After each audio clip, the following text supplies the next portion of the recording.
como que eu funciono? Eu vejo que eu quero um monte de coisa e eu não consigo essas coisas. Não consigo fazer. Né? Eu gostaria de ser muito laboriosa, eu gostaria de ser generosa, eu gostaria de ser atenta, gostaria de ser alegre, gostaria de... Daí fica só no eu gostaria e o negócio não acontece. Quando eu vejo, estou fazendo tudo diferente, né? Então, por que eu olho para uma criança pequena e me irrito quando eu mando ela fazer uma coisa e ela não faz? Quando eu tenho que falar com ela várias vezes. Por que eu acho que esse ser humano mudou? Né? Então, ele era um ser humano maravilhoso, que sempre respondia os meus comandos e de repente passou a ser um ser humano adulto que não é capaz de fazer isso, né? Então, aí daí você olha e fala, cara, não é assim.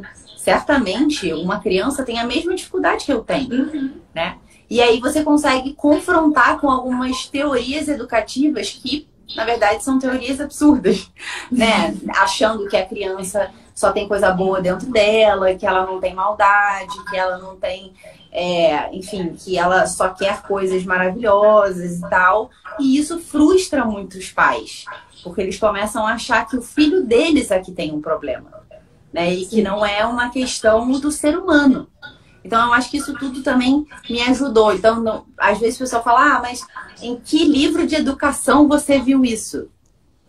Cara, às vezes em nenhum. Foram coisas que eu fui meditando na minha cabeça e que eu cheguei a determinadas conclusões, né?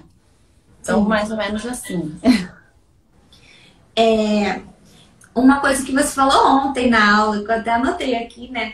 Que às vezes a gente coloca nas circunstâncias, né? As motivações para não mudar de vida. Por exemplo, aquilo de...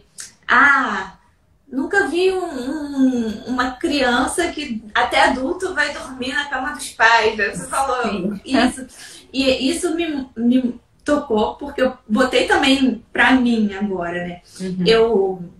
A gente tem a Maria Alice, né? E, enfim, ela já vai fazer 3 anos daqui a pouco. Essa fase crítica de aprender a cuidar de um ser humano está passando, né? Ainda é igual videogame, né? Passa de fase, ela ficando mais difícil. Agora ela tá tendo umas crises para dormir que ela não tinha, e a gente vai aprendendo a lidar. E eu vi que, caraca, eu tava perdendo um pouco a paciência, mas é aquilo, dá vontade de perguntar. Quantas vezes eu tenho que falar pra você melhorar? Me fala assim, são 1000 vezes? Então eu vou falar 1000 vezes seguidas. E a gente é tão medíocre, a gente bota o despertador na corda e não acorda. Se a gente não é capaz disso, quem dirá quer exigir isso de uma criança de 2 anos e pouco. Exatamente. E aí eu coloquei isso na minha vida também, né? Porque, enfim, eu já esperava ter, sei lá, 3 filhos agora, tá grávida do 4º, mas não sou eu quem manda, né? Deus sabe das coisas. E aí eu até brinquei outro dia, assim, numa caixinha, eu falei, o porquê de eu estar aqui agora, resolvendo fazer esse curso, essa aula de Brown e tudo mais, além de todo mundo me pedindo.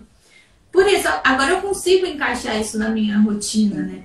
De trabalhar, coisa que assim que ela nasceu eu não conseguia. Claro. Eu ficava, caramba, eu vou ficar eternamente deitada num berço esplêndido esperando Deus mandar os filhos. Não, claro.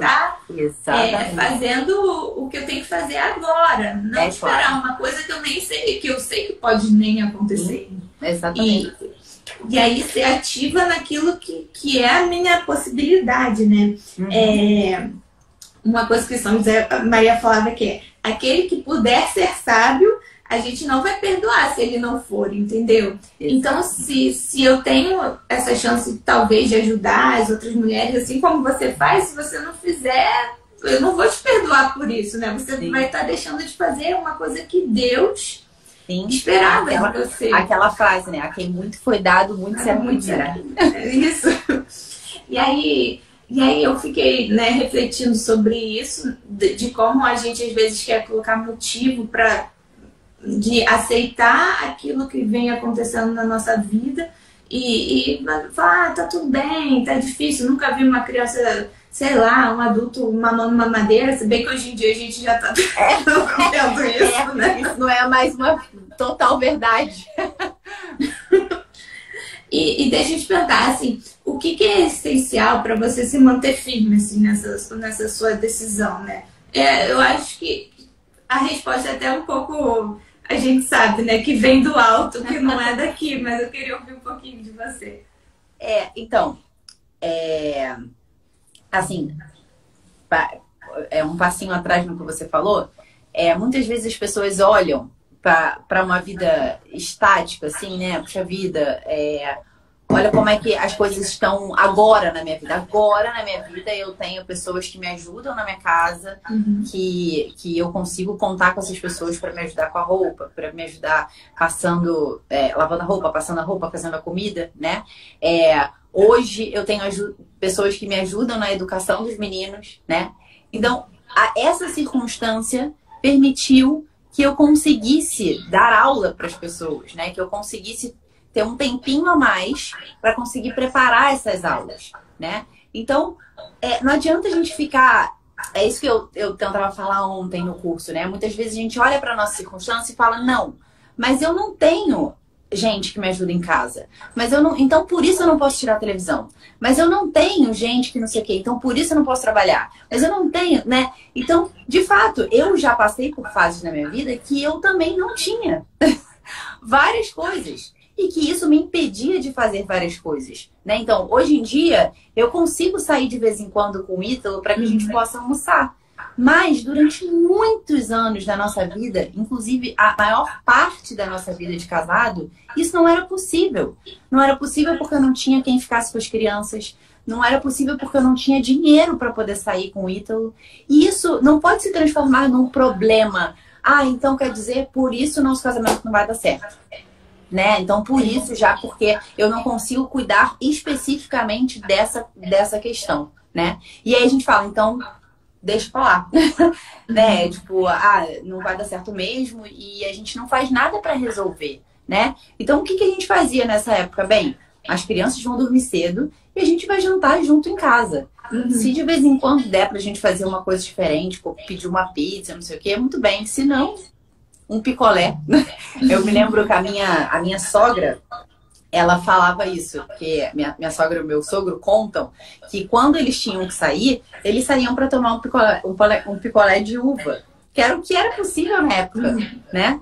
Então, muitas vezes a gente tem que olhar para essa circunstância e ver bem o que é possível, né? Então, Samia, mas você está propondo que eu tire a televisão dos meus filhos, mas você também tem ajuda. Os meus filhos nunca assistiram televisão. E durante muito tempo eu não tinha ajuda e era eu que fazia tudo, né? Então eu não tinha ninguém para me ajudar na educação das crianças e era eu que fazia tudo. Né? Então, assim, quando eu falo essas coisas, eu já passei por esse momento difícil, esse momento de não ter ajuda em casa, de não ter rede de apoio fácil, porque minha mãe trabalhava muito, minha sogra também, eu não podia contar com elas. Então, eu vivi isso, de estar completamente imersa nessa coisa, né? Só que, ao mesmo tempo, agora que eu posso ter uma ajuda, não tem por que eu não tê-la, para eu poder fazer outras coisas. Isso que você falou, para eu me utilizar de todas essas coisas que eu aprendi na educação dos meus filhos, para poder ajudar outras pessoas. E não tem problema nenhum nisso. Eu não preciso ficar presa nessa circunstância de que, então tem mulheres que não têm ajuda em casa, então também não terei. Para eu poder, sei lá, viver essa maternidade dessa maneira, né? Então, é isso que a gente precisa ter, esse jogo de cintura e olhar, eu falava isso na aula ontem, né? Com a nossa vida como uma história mesmo. Que ela não é sempre monotemática e totalmente igual. Ela vai mudando, né? E a gente precisa ir se ajustando. Então é isso, quando a gente tem criança muito pequenininha, realmente eu fico imaginando, caramba, como é que a Camila conseguia fazer bolo e não sei o que, eu não consigo nem me imaginar. Porque como eu não tenho essa habilidade, nossa, pra mim ia ser uma coisa super complicada, né? Fazer o bolo com a criança, não sei o que, eu acho que eu ia queimar todos os bolos, ia desandar tudo, o negócio ia ficar super enrolado. Mas, enfim, cada uma com a sua circunstância, com a sua habilidade. E tinha pequena lá, certamente quando ela nasceu o negócio ficou mais difícil. Mas agora que ela tá maior, você já consegue voltar a fazer, você já consegue dar uma aula sobre isso, porque você já consegue ajustar melhor as coisas, né? Então, você sabe a resposta, né? O motor interior, assim, o que me motiva, né? Esses dias, eu acho que você deve ter visto, que eu fiquei uma semana fora, né? Uhum. E aí, nessa semana, eu tive bastante tempo de formação católica e tal, né? E aí, teve um dia que o sacerdote deu uma palestra, né, muito bonita. Ele falou assim, olha, tem pessoas nessa vida que vieram para fazer parte do trem, né, do trem da humanidade, para ser locomotiva, né, então para puxar o negócio. E outras pessoas que vieram nessa vida para ser vagão, né. E eu de fato acho que eu tenho um pouco essa talvez pelo meu temperamento, sei lá, mas um pouco esse chamado de ser essa locomotiva, de tentar puxar a coisa, sabe? Eu acho que eu tenho isso desde de novo, assim, né?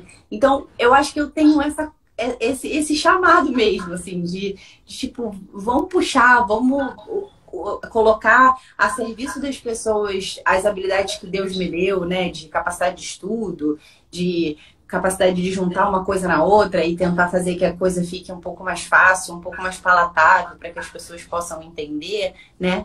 Então, isso me motiva. E essa vocação, ela não sou eu que vou trabalhando dentro de mim e quando eu vejo o negócio, né? Obviamente que tem o esforço pessoal, porque a gente pode ser chamado por uma coisa e a gente não responder a esse chamado, né? Todo mundo, isso pode acontecer com qualquer pessoa, né? Mas, ao mesmo tempo, é uma coisa que é quase que sei lá, como diz uma amiga minha muito próxima, quase que um faniquito que fica dentro, assim, que não deixa parar muito, sabe? E aí fica com vontade de produzir, de fazer as coisas, né? Isso é muito bom por um lado, por outro é muito ruim, porque isso a gente pode cair numa coisa chamada ativismo, de só fazer as coisas sem conseguir meditar e oferecer essas coisas e, de fato, colocar isso a serviço das pessoas e olhar só para nós, né? Então, enfim, todas as nossas habilidades, a gente tem coisas que podem ser muito boas, né? Lado muito bom e lado muito ruim, né? Então a gente precisa conseguir ajustar tudo isso, né?